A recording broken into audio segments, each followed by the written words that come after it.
Thank you. Thank you for choosing to come to my talk. So a little bit about me is I'm Pauline, like Denny just told you all. I'm a senior backend developer in PHP.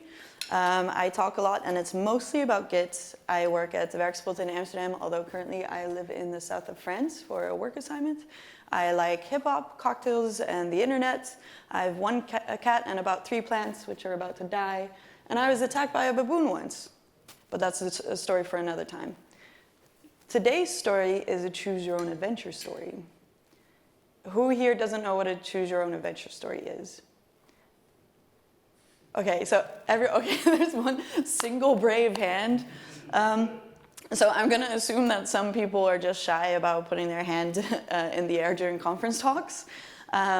But a choose-your-own-adventure story is essentially a story where you read it. Traditionally, you read it. It would be a book, and then you can make decisions that will alter the course of the story. So it would point you to different pages depending on what your choices are. So today's story, so it's a talk, but it's also a story, and it's a choose-your-own-adventure story. So you can all choose where the story goes.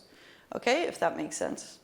And before we start, I'd just like to say that obviously there are some decisions that might seem a little obvious to some, a little less obvious to some others, but you don't always have to pick the thing that you think is the right decision. You can also just choose to let the world burn, which is sometimes more fun. Okay, so the story is this. You are a consultant, a software consultant, and you're often hired to help teams grow, and so software teams grow and function better. And now you've been called in by a company called DevCorp. And they have the classic story of being a startup. They did really well. They delivered products really well, got successful, and now they have investors that need to help them scale up. So you need to keep those happy, and you need to be able to make the product future-proof and the team fully functional. So you've been hired to help them do that. Let's enter DevCorp. So you walk into the lobby, and you're greeted by a lady, and she says, "Welcome, we're so happy you're here. What's your name?" So it's either Scylla or Artie. From The Singing Kettle. I asked my friend, my Scottish friend, to give me something nostalgic. But this is your first decision that you have to make, and hopefully the internet isn't super dodgy in here. You can go to menti.com and punch in the code. That's 752809, and you can choose between Scylla and Artie. And Scylla is the first option, and Artie is the second. And just give you some time to do that.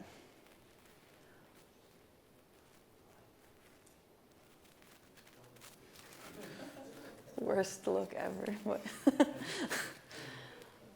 Okay, so I'm not sure how many people exactly are in here, but maybe around 50, a bit more. Okay, let's say around 55. Let's see who the winner is. All right, so that's Scylla from The Singing Kettle. I mean, there is no affiliation to The Singing Kettle. This is a completely different story. Okay, and you get picked up because the lady in the lobby has called someone, and you get picked up by another woman, and she says, "Scylla, we're so glad to have you. My name is Lisa, and I'm a product manager at DevCorp. In fact, I'm the product manager for the team of developers that you'll be working with. So let me just bring you in and introduce you to everyone." And you decide that a good way to start to get familiar with all the different people on the team is to have one-on-ones with each one of them and just get to know them. And there's 3 developers on your current team, so it's quite a small team as of now. So first you have a one-on-one with Yusef. And Yusef is like the wizard type. I think we all know the one that was there since the conception of the company. He knows everything. He built the product from the ground up. He's responsible for setting up all the initial infrastructure. So he has a lot of trust from business because they've seen him help the product, and they've seen him make the product as successful as it is. The only problem is he has a major bust factor. Is everyone familiar with the term bus factor? So a few no's. So the bus factor is basically the factor someone has if they were to get hit by a bus tomorrow, how screwed would the company be? So his bus factor is through the roof. He basically has all the knowledge in his head about the infrastructure, the product, all that stuff. And if we would ever lose him, we'd be screwed, essentially. The problem is he's usually too busy fighting fires other people can't put out to really contribute to the product anymore. Because he has all the answers. If there's an issue, people come to him, and he's the only one who knows how to fix it and knows how to find the problem really quickly. And his catchphrase is to end every sentence with, obviously, because to him, everything is obvious. And sometimes he forgets that for other people, things might not be as obvious all the time. Okay, next up is Naomi. Naomi is the up-and-comer. So she started 2 years ago as an intern, and she's still stuck around. She's usually fixing bugs. Through fixing bugs, even though it hasn't been super challenging for her, she's developed a really keen understanding of the product internals because she's been digging around a lot. So she has that valuable knowledge technical knowledge of the product. And she's a fast learner with strong opinions, which doesn't always come out because she's not challenged very much. And her catchphrase is, I'm out of stuff to do. So she'll do her tasks, and then she'll wait for more work to just fall on her lap. And she doesn't really have an attitude of being like really proactive in finding new work to do. And then lastly, this is Steffan. He's the heavyweight. And he's a recent hire in the attempt to try to scale up. And he has many, many years of experience. He's a conference organizer, so he's quite well known on the scene. He has a lot of connections. He knows most of the people behind the open source software that DevCorp uses, introduces a lot of new technologies through knowing people that work on them. So it's quite handy when there's a problem with the open source software that we're using, that he can just ping the people that are behind the software. And his catchphrase is, I never get anything done around here. Because he feels like with all of his experience and all of his being a heavyweight, he comes in here and there's one guy that gets all the trust from a business, that knows everything, and that keeps all that knowledge siloed. So he tries to apply his knowledge and his experience, but he feels like he can't really do it. So there you go. That's your introduction to the team. And then your first day is filled with product meetings, introductions to different departments, so it's a bit of an information overload. You don't really get to hang out with the team much, but it seems relatively quiet, with the exception of Steffan grumbling from time to time, and you wonder what the problem is, but you don't really have time on the first day to figure it out, so you go home. And after a good night's sleep, you return to the office, and you hear Steffan grumbling again, and it's his catchphrase, that I never get anything done around here. So you wonder what the problem is, and you go talk to him. He's clearly very agitated, and he says, our CI pipeline is so unstable. This is really slowing us down, because every time he's trying to build a tiny feature, it'll take him 30 minutes to build it, or deploy a tiny fix. He'll make it, he'll try to deploy, it'll take an hour to run the entire pipeline, it'll fail randomly. So at the end of the day, he'll code for 30 minutes, but it'll take him hours and hours and hours to actually deploy something. So you ask him, okay, I understand that there's a problem, but what is the solution that you'd propose? And he says, well, you should probably ask Yusef, because he set all this stuff up. He's the only one that knows everything about this. So you talk to Yusef. And he's deep in his work, and he kind of just like wakes up from his concentration as if you've just woken him up from a deep slumber. And he hastily takes off his headphones and he goes, look, Silla, I really don't have the time right now. I've got requests coming in from all over. Naomi's dev environment is broken, so she can't work right now, so she's completely blocked.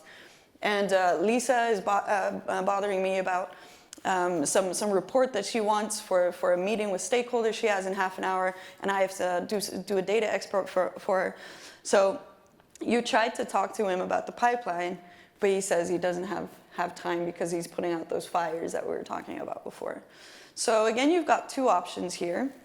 You either press him to prioritize the pipeline, or you tell him to handle his other tasks first because you think, well, those might be pretty important.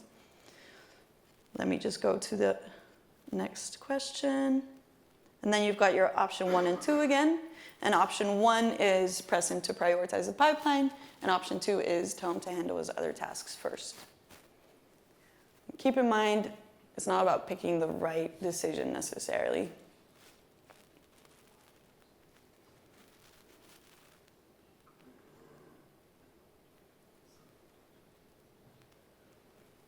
So last time there was about 58, 60 people.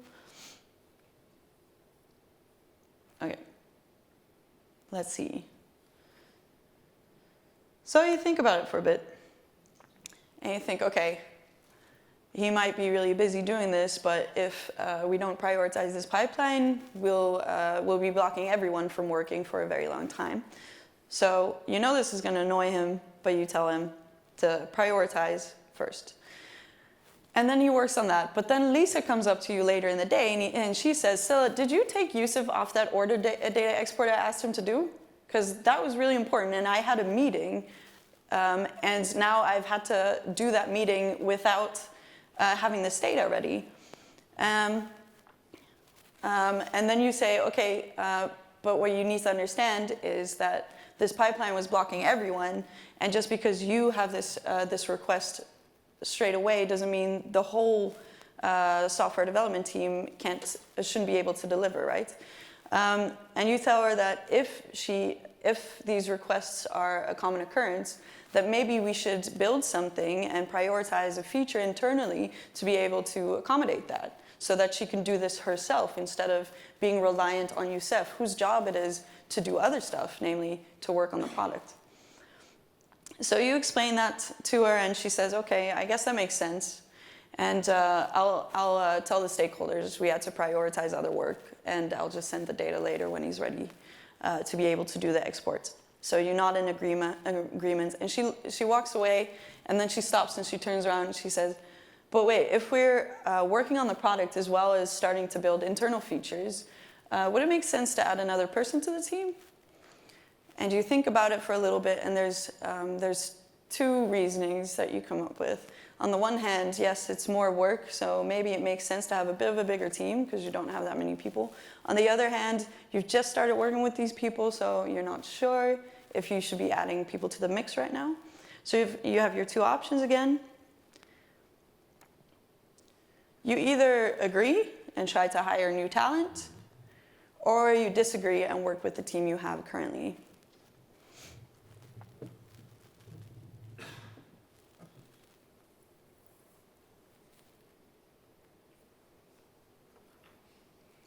Different number every time.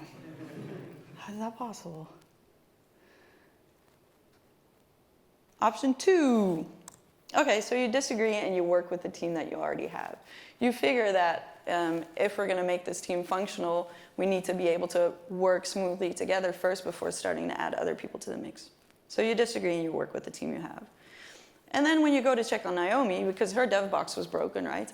But she's potted around in her dev box a little bit, and she's figured out how to fix her own machine. So you smile proudly and you go about your day. All right, so in the following weeks, the team is shipping more and stressing out less. The team prioritized and delivered a reporting feature for Lisa as well that you talked about. So she stopped doing the impromptu requests, and the pipeline is working much better. So the combination of the two has made them much more efficient in the past couple of weeks. Okay, so one day you join a refinement session, and Lisa says there's a demand for a customer loyalty system, and we need to be able to enroll our users. And basically she says that there's this marketing campaign coming up, and there's a landing page where they would like to present this loyalty system so that new customers coming onto that landing page see that loyalty system and stay with the company instead of just seeing the landing page once and going away. So she says we need a system to enroll users and collect points, essentially. And then Naomi says she's recently read something about a tool that does exactly that. So she opens her laptop, turns around, and shows everyone. And then Steffan looks at it for a little bit, scrolls around, clicks around at the pricing, looks at the pricing a little bit, and he says, okay, it's a little pricey, but it does look like a good fit. So he says, thank you. But then he says, I do think we do good abstracting the third-party library away from our software, he suggests. So he quickly sketches a diagram. So basically what he's saying is like, okay, we've got this third-party library here, and instead of just using the classes from that library directly in our code base, we could have an interface here that's our own interface, and then have our own implementation that takes a class from that library. So anytime, so that implementation is specific to that library, and if we ever want to swap it out, we can then just make a new implementation of the interface with whatever tool we choose next. And Yusef bumps his head on the table and goes, ugh, you with the unnecessary complexity. He's clearly having a little trouble with sharing his territory with someone new. So you consider both of the options, and you can decide to either go with Steffan's solution and be a little more future-proof maybe, or agree with Yusef and think that it's too much overhead for something that might never even happen. And again, remember, you don't always have to go with the most obvious choice.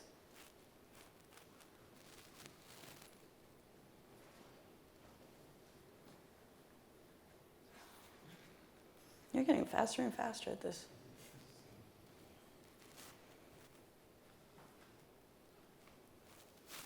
All right. Let's see, 59 this time. It's mysterious. Option 1, you go with Steffan's solution and play it safe. Okay, so you think about it for a while and you think, okay, this could turn out to be a pretty interesting feature to build. I mean, it's a completely new feature you're building from scratch. You have this design decision that you've just made together. You're working with a new library. So Steffan suggests that maybe Naomi and him should pair on this one. And Lisa, being less pressured by business and less stressed recently, responds, this sounds like a good learning opportunity. Opportunity, that's a new word. So she's on board with this. You have two options again. You can agree that you think they should pair on this, but if you think, this marketing campaign is just around the door, there's a deadline here, we should just try to get this out the door as soon as possible. I have a sneaking suspicion what your choice is going to be.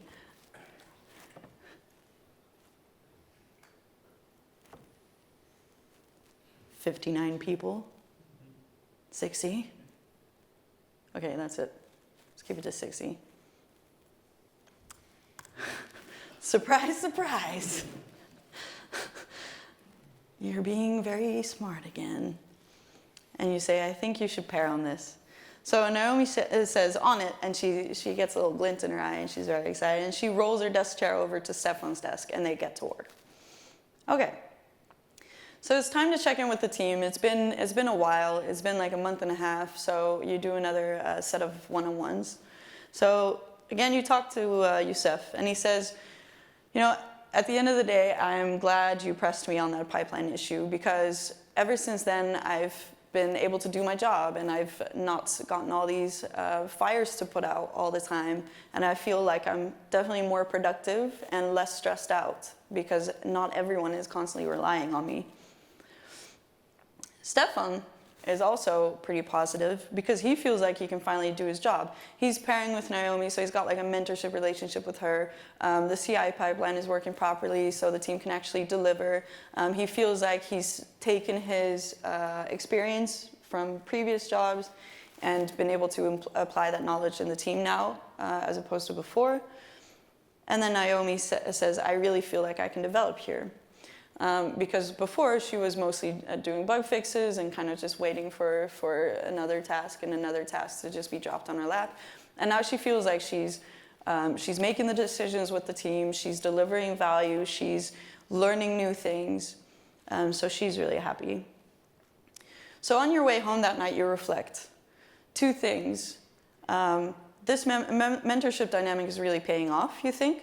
So we're investing in our team, and not only is Steffan happy to be able to share his knowledge, but also Naomi feels like she can develop here, and she's growing her skill set. So she's becoming more and more valuable on top of already having all that product internals knowledge that she already had. And then also we're delivering value at a pretty good pace now, which wasn't always the case. When you get to work the next day, Lisa's waiting, and she's panicking a little bit because they got some calls in from a few users that are having trouble enrolling into the loyalty system that was just launched. So basically what's happening is they land on the landing page and they try to enroll, and then they get some sort of like gateway error. And she's like, I thought this was going to redirect to the loyalty system. So Yusef has been debugging this whole time, and he's figured out what's happening. And he says, it seems we've misconfigured one of the proxies, so people are not landing on the right place. So he says, I could just edit the configuration manually on production for now, just to get it going. And you think, wait, is this common practice here? Is that what he would have normally done had I not been here? So you ask him, do you do this more often? And he says, sure. I mean, we all do. We're all professionals and we trust each other. So we all know what we're doing. So I don't see a reason why we wouldn't be able to. And he kind of looks at you skeptically, like, shifty eyes, do you not trust us? So you can either agree with him and say, you are a smart bunch of professionals and I trust you. Or you can think, well, people make mistakes, and this goes through the pipeline like everything else.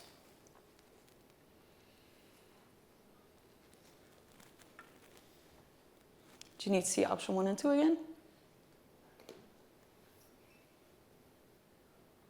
I think we're good, right? Okay, 60.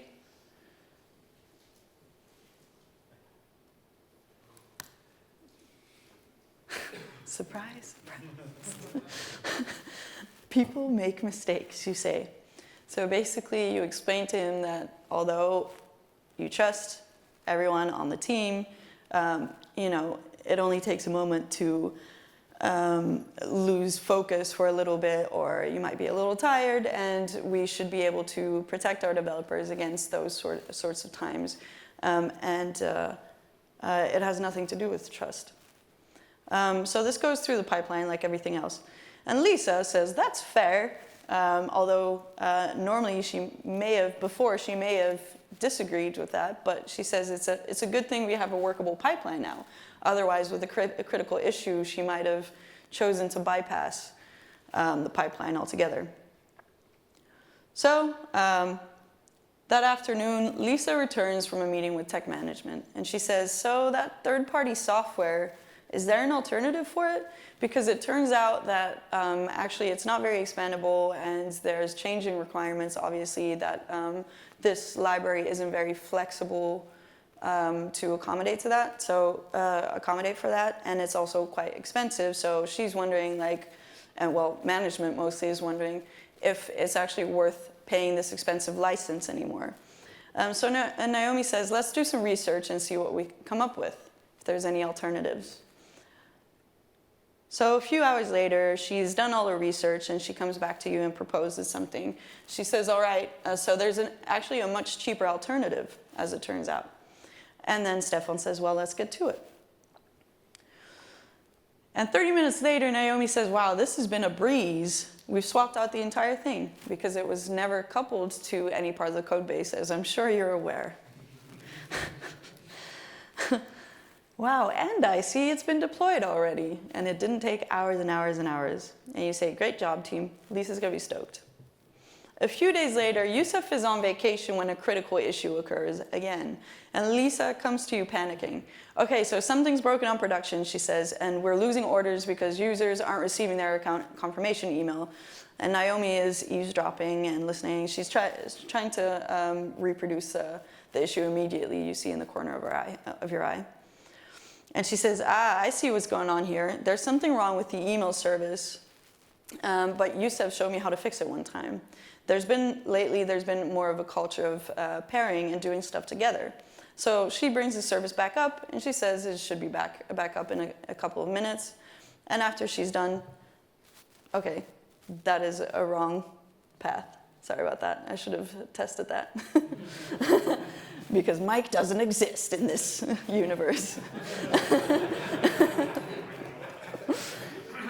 So that night, you reflect on the past few months. It's been almost half a year, so your time at DevCorp is almost over, and you start to feel nervous. Have I made a positive enough impact?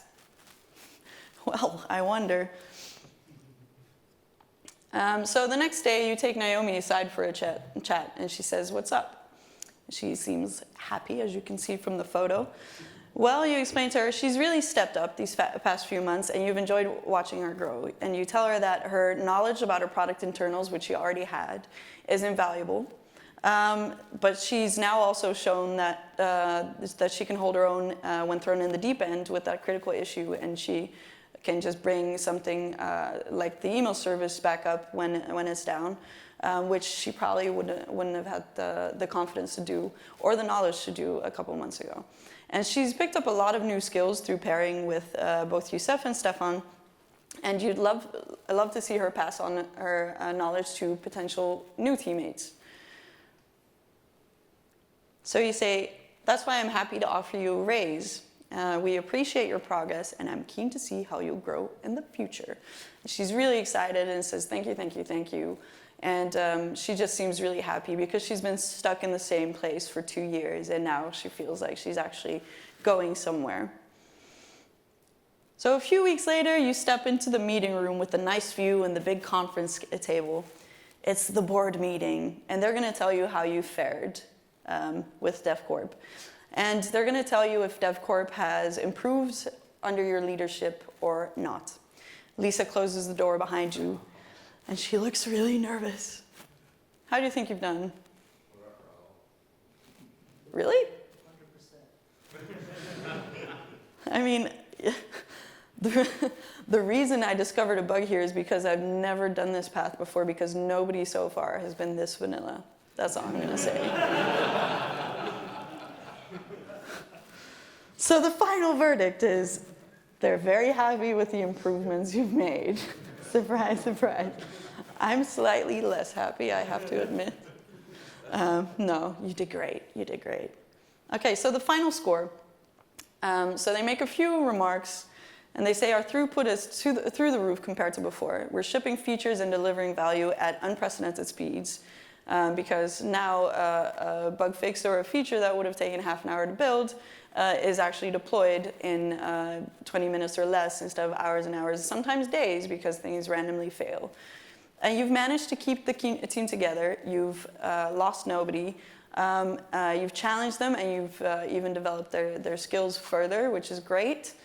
Sometimes changes like these can mean that people don't feel comfortable anymore, so they go elsewhere, but that hasn't happened. And they're very impressed with how you've kept spending to a minimum while improving the overall speed and the quality of work. This obviously maybe wouldn't have happened if the pipeline hadn't been fixed, so you wouldn't be able to deliver value. And also if you would have made decisions that coupled expensive third-party libraries to your code, so you'd have vendor lock-in, and you'd be forced to pay expensive licenses. Also, by keeping the team together and not losing anyone, you've not forced the company to pay huge amounts of recruitment costs, which if you've ever talked to a recruiter, you'll know are really expensive. And the speed at which that critical outage recently was fixed is commendable. So you've done really well.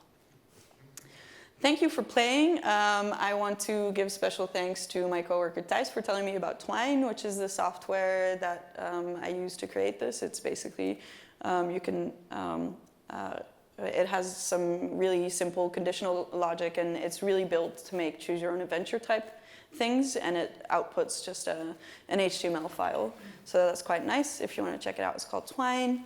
And Werkspot for the use of our Menti license, which is the voting system. My friend Naomi for playing Naomi, and my coworkers Sophie, Dan, Anton, and Stephen for playing the other characters. Stephen is Mike, who you never met, by the way, who just showed up as a ghost. And then ScotlandPHP for inviting me. If you want to click around and see the other timelines, there's one variable that's called hell, and that can be set to true if you're slightly less vanilla. You can try and see what the repercussions are there if you want. It's on my website. Thank you.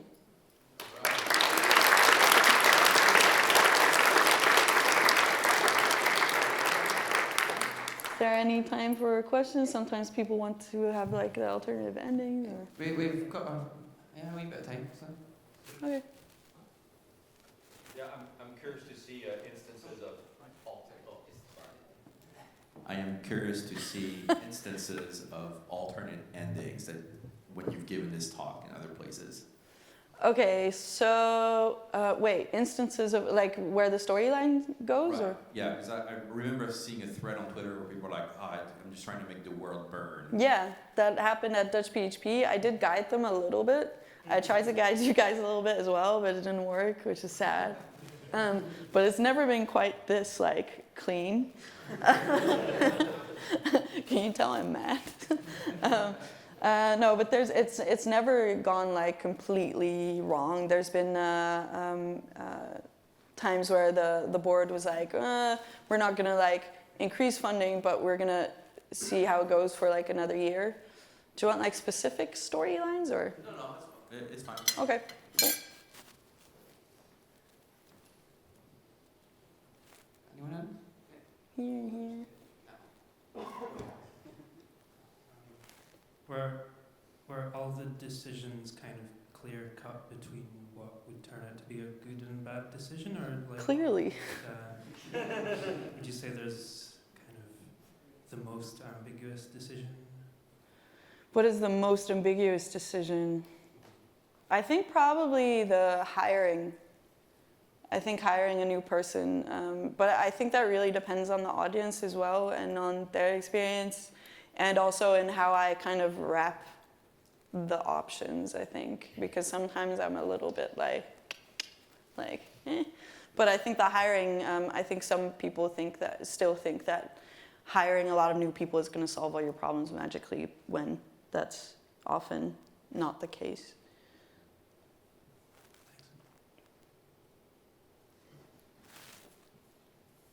Thank you for the presentation. I'm curious, who is Mike? Good question. So